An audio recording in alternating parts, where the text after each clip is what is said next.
बिस्मिल्लाहिर्रहमानिर्रहीम। अस्सलाम वालेकुम प्यारे दोस्तों, उम्मीद करती हूँ आप सब खैरियत से होंगे। दोस्तों, आज मैं आपको इस्तिग़फ़ार से रिलेटेड अपनी रियल मेडिकल स्टोरी शेयर करने जा रही हूँ, जिसे सुनकर आपको बहुत ज़्यादा मोटिवेशन मिलेगी और ख़ास उन लोगों के लिए जो मोहब्बत में पड़े हुए हैं, जिनकी मोहब्बत से बहुत ज़्यादा तकलीफ़ें मिल रही हैं या जिनकी शादियाँ नहीं हो पा रही है। इंशाल्लाह आपको बहुत ज़्यादा मोटिवेशन मिलेगी इस वीडियो से। ये मेरी अपनी लाइफ की जो मेरी पर्सनल एक्सपीरियंस है वो मैं आपको शेयर कर रही हूँ। तो अगर आप चैनल पे नए हैं तो चैनल को सब्सक्राइब करके बेल आइकन ज़रूर प्रेस कीजिएगा, क्योंकि मैं आपके लिए रियल मेडिकल स्टोरीज लाती रहती हूँ, जिससे अगर जो लोग टूट चुके हैं, जो लोग बहुत ज़्यादा बिखर चुके हैं, जो लोग बहुत ज़्यादा अपनी ज़िंदगी से मायूस हो चुके हैं, उनको एक नई उम्मीद मिले, क्योंकि ज़िंदगी की बहुत बड़ी कीमत है जो हम कभी चुका नहीं सकते हैं। तो मैं नहीं चाहती कि कोई भी अपनी ज़िंदगी को यूँ वेस्ट करे। अल्लाह ताला ने हर मसले का इलाज रखा है। अल्लाह ताला ने हर मुसीबत, हर मुश्किल के बाद एक अच्छा दिन, एक अच्छी खुशी रखी है, लेकिन हम हैं कि अपने बुरे हालात में मायूस हो जाते हैं। ऐसा कुछ मेरे साथ भी हुआ, जो मैं अपना एक्सपीरियंस शेयर कर रही हूँ। हुआ यूँ कि मेरा एक जगह से रिश्ता है वो आया था, लेकिन वो ना टूट गया था किसी कारण से। फिर क्या हुआ कि काफ़ी टाइम के बाद एक लड़का था, उससे मेरी मतलब उसने मुझे देखा, मैंने भी उसे देखा। तो फिर क्या हुआ कि मैंने कुछ ख़ास ध्यान नहीं दिया, लेकिन फिर उन्होंने मुझसे बस 2-3 बार बातें की और मैंने उनसे पहले ही कह दिया था कि मैं किसी से यूँ बात नहीं करती, लेकिन मेरे लिए रिश्ता ढूंढा जा रहा है। तो अगर रिश्ते के तौर पे आप अगर अपने घर वालों को भेजना चाहते हो तो फिर ठीक है, मैं बात कर सकती हूँ, अदरवाइज़ मैं नहीं करूँगी। उसने बस 2-3 बार मुझसे बातें की और वो मुझे फ़ोर्स करने लग गया कि अपने घर वालों को कहो, रिश्ता के लिए मेरे घर वाले को मैं भेजूँगा, ये वो, मतलब बहुत सारी उसने बातें कह दी। अब क्या हुआ, कुछ दिन के बाद ना उसकी एक एक्स थी, जो उसकी एक्स थी वो उसे परेशान करने लगी, उसे कॉल करने लगी और इसका जो है माइंड वो डाइवर्ट हो गया और इसने मुझसे रूडली बात करना शुरू कर दिया। मैंने अपने घर वालों को बता दिया था कि ऐसा लड़का है, फ़ोटो भी मैंने दिखा दिया, मैंने ये कह दिया कि सिर्फ मेरी 2-3 बार बातें हुई है और मैं किसी से यूँ ही बात भी नहीं करती, लेकिन ये रिश्ता भेजना चाहते हैं, तो वैसे भी आप लोग रिश्ता तलाश कर रहे हैं। मेरे घर वाले ने कहा ठीक है, चलो मुलाकात हो जाएगी। लेकिन जब मैंने अपने घर वालों को बता दिया तो इन्होंने क्या किया कि कह दिया कि मैंने सिर्फ बताने को कहा था, मैंने रिश्ता नहीं करवा दिया था, वगैरह वगैरह करके इनका माइंड डाइवर्ट हो गया। फिर मैंने इनको ब्लॉक कर दिया। ब्लॉक करने के बाद हमारी बातचीत होना बंद हो गई। अब क्या हुआ कि कुछ दिन के बाद इनको शायद रियलाइज़ हुआ, पता नहीं क्या हुआ, या अल्लाह ताला की मर्ज़ी थी, इसने मुझे कॉल करके कांटेक्ट किया। मैंने व्हाट्सएप वगैरह पे ब्लॉक किया था, इसने मुझे कॉल करके कांटेक्ट किया, मुझसे सॉरी वगैरह किया और अपनी जो सारी स्टोरी है वो बताया कि मेरी एक्स ने मुझे मेरा माइंड डाइवर्ट कर दिया था, जबकि उससे मेरी शादी नहीं हो पा रही है। मैंने बहुत कोशिश कर ली। उसके घर वाले बिल्कुल भी नहीं करना चाहते हैं, क्योंकि कास्ट मैटर करता है। उसके घर वालों की तरफ से कास्ट वगैरह के कारण कुछ चीज़ें थी जो नहीं हो पा रही थी और इसने मूव ऑन करने का सोच लिया था, इसने मुझसे शादी करने का फैसला कर लिया था, लेकिन कुछ चीज़ें प्रॉब्लम आई थी जिसके कारण उसका माइंड डाइवर्ट हो गया था। अच्छा, फिर क्या हुआ, उसने कहा कि अब मतलब घर वालों को रिश्ता के लिए भेजो, अब मेरा सारा जो मामला है वो क्लियर हो चुका है, मुझे अब शादी करनी है और तुमने भी शादी करनी है, तो बातें यूं ही करके कोई फ़ायदा नहीं है, शादी की बात करनी है तो घर वालों को मिलवाते हैं। मैंने भी कहा कि सही है। फिर मैंने अपने घर वालों को बताया कि वो लोग आना चाहते हैं मिलने के लिए। अच्छा, फिर मैं अपनी अप्पी के घर पे थी, वहाँ पे वो लोग मिलने के लिए आए। मुझे जो पैसे वगैरह होते उसने पकड़ाकर मतलब रिश्ता फिक्स कर दिया एक तरह से, लेकिन मेरे घर वालों ने लड़के को या उसके घर को नहीं देखा था। फिर क्या हुआ, कुछ दिन के बाद मेरे घर वाले भी गए, उनको लड़का पसंद आ गया, घर भी पसंद आ गया, सब कुछ देख लिया उन्होंने, रिश्ता फिक्स हो गया। अच्छा, जब रिश्ता फिक्स हो गया तो हमारी बातें होने लगी, पूरे घर को पता है कि हमारी शादी होगी।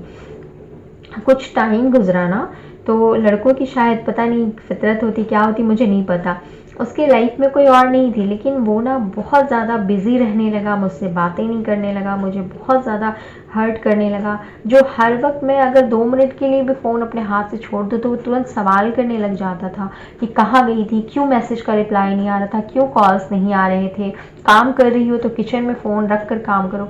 वो इंसान, वो बंदा इतना बदल गया कि मुझसे बातें नहीं करने लगा, मुझसे कॉल मैसेजेस नहीं करने लगा। मैं कॉल करूँ तो कॉल कर करके मैसेज कर रहा है कि बिज़ी हूँ, अच्छा, रात में दिन भर मैं वेट करती, फिर उसने धीरे धीरे मुझे ये भी कहना शुरू कर दिया कि मैं ना बहुत ज़्यादा बिजनेस में बिज़ी हूँ, इसलिए मैं बात नहीं कर सकता, मैं रात में बात करूँगा। फिर रात में भी जब मैं वेट करके बातें करती तो वो मतलब एक टाइमिंग फिक्स कर दिया था कि कुछ देर बातें करो, उसके बाद मैं बात नहीं कर सकता, जबकि वो जगा हुआ होता था। लेकिन उसका एक कहते हैं ना कि इंटरेस्ट ही शायद ख़त्म हो गया था। रिश्ता फिक्स होने के बाद वो मुझसे बात ही नहीं करता था। इस कारण बहुत बड़ा हमारा इशू हुआ, बहुत बड़ा हमारा झगड़ा हुआ। झगड़ा यूँ हुआ कि मैंने शिकायतें करना शुरू कर दी कि तुम मुझे बिल्कुल भी टाइम नहीं देते हो। अब इसने तंग आकर क्या किया कि मैं फ़ोन पे ही थी, मैं लाइन पे थी, उसने अपनी माँ को बुलाया और कह दिया कि मुझे इससे शादी नहीं करनी है। और फिर घर वालों ने ये हरकतें देखी तो कुछ दिन के बाद मेरी उनकी अम्मी से बात हुई। उनकी अम्मी कह रही हैं कि देखो, अगर तुम लोगों का इस तरह से चलता रहेगा तो कोई फ़ायदा नहीं है रिश्ता आगे बढ़ाकर, ठीक है ख़त्म करो। तो मैंने भी सोच लिया कि जब ये इंसान इतना ज़्यादा इग्नोर कर रहा है तो मुझे नहीं बात करनी है, मुझे नहीं करनी शादी, कोई ना कोई मिल ही जाएगा। लेकिन मुझे तकलीफ़ बड़ी हो रही थी क्योंकि जब उसे शुरू बात करने की आदत लगी थी तो इतनी ज़्यादा बातें करता था कि मुझे सुबह के फ़जर के वक्त भी मतलब कॉल्स पे कॉल्स, मैसेजेस पे मैसेजेस इतने ज़्यादा होते थे। और फिर अचानक से वो बंदा इतना बदल गया। फिर क्या हुआ, मैंने इस्तग़फ़ार की कसरत करना शुरू की। मैं अल्लाह ताला की तरफ मैं तो नमाज़ें पढ़ती थी लेकिन मैं कुछ ज़्यादा ही अल्लाह ताला की तरफ फिर मैंने रुजू किया। मैंने इस्तग़फ़ार की कसरत करना शुरू की। अच्छा, मैंने इस्तग़फ़ार की कोई ऐसी एक लिमिटेशन नहीं बांधी थी कि मुझे 7,000 करना, 1,000 करना, 100 बार करना। जितना ज़्यादा मुझसे हो सकता था मैं उतनी ज़्यादा हर वक्त इस्तग़फ़ार करती थी।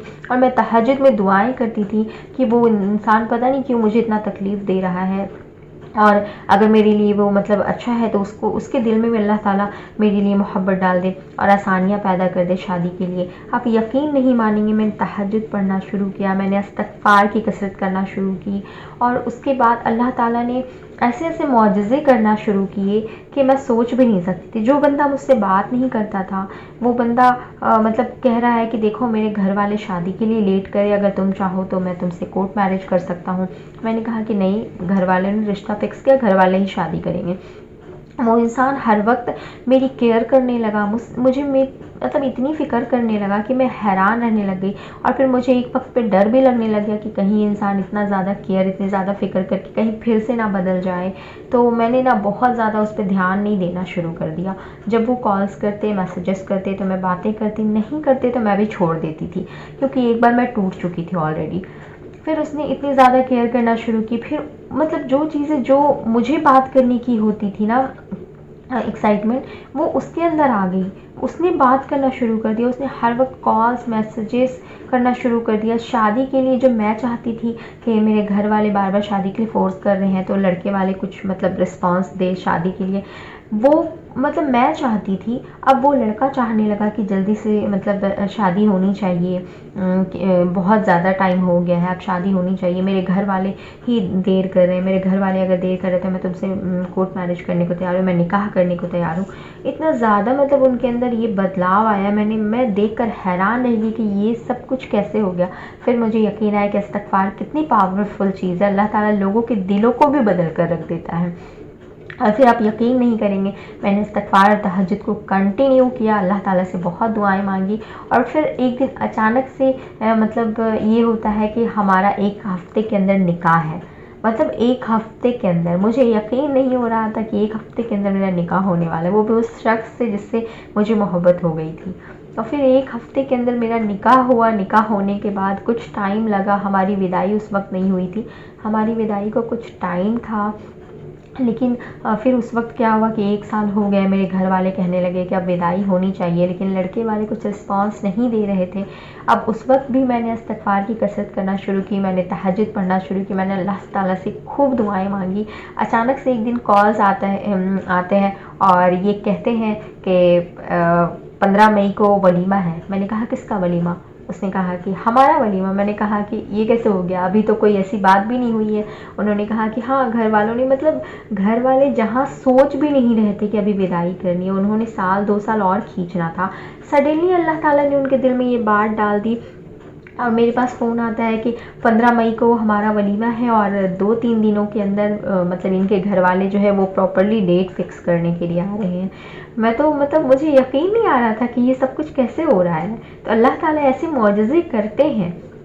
फिर अल्हम्दुलिल्लाह मेरी मतलब 2-3 दिनों के बाद ये लोग आए, डेट फिक्स कर दिए और 2 महीने के अंदर मेरी शादी हुई। 11 मई को मेरी शादी हुई और 15 मई को हमारा वलीमा हुआ था। अल्हम्दुलिल्लाह अल्लाह ताला ने इतने मौजज़े किए हैं मेरे साथ और अल्लाह का शुक्र है कि मेरे शौहर अब बहुत अच्छे हैं, वो मेरे हस्बैंड बन चुके हैं और मेरे हस्बैंड बनकर अल्हम्दुलिल्लाह मैं उनके साथ बहुत खुश हूँ। अल्लाह ताला ने बहुत बहुत बहुत ज़्यादा नेमतें अता की हैं मुझे और अल्हम्दुलिल्लाह वो बहुत दीनदार भी हो गए हैं। अल्लाह ताला से मैंने बहुत दुआएं की थी उनके लिए कि वो बिल्कुल बहुत ज़्यादा दीनदार हो जाए। आप यकीन नहीं करें कि वो मुझसे भी ज़्यादा दीनदारी में आगे बढ़ गए हैं। अल्हम्दुलिल्लाह अल्लाह ताला का शुक्र अदा करती हूँ।